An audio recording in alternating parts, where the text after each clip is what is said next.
अस्सलाम वालेकुम दोस्तों, सजनों, भिरावो, वसेब वासियों। सोना सिंह अज तुहाडी खिदमत शाकिर शुजाबादी साहब का एक डोड़ा गिन के हाजिर थे हैं।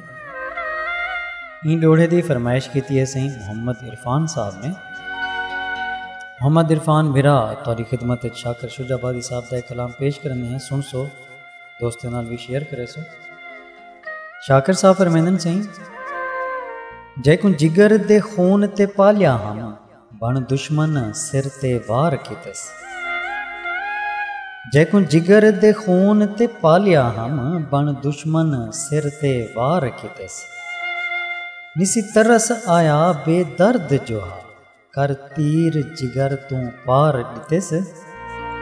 ला मेहंदी अपने हथें को मेरे खून दे नाल सिंगार कितस। अजा रूह परवाज न थई शाकिर मेरे सामने गैर को प्यार कितस। अजा रूह परवाज न थई शाकिर मेरे सामने गैर को प्यार कितस। जैको जिगर दे खून ते पालिया हम बण दुश्मन सिर ते वार कितस। मेरा मोहम्मद इरफान खान असा तुहाडी फरमाइश को पूरा कर दिते। तुहां सारे दोस्तों का बहुत शुक्रिया सन सारे नाल जोड़ के रहन वास्ते। साको दुआई याद रखे सो अल्लाह पाक तुआको सारे वसेब को अपने हिफ्ज़ व अमान च रखे। रब सोने के हवाले से।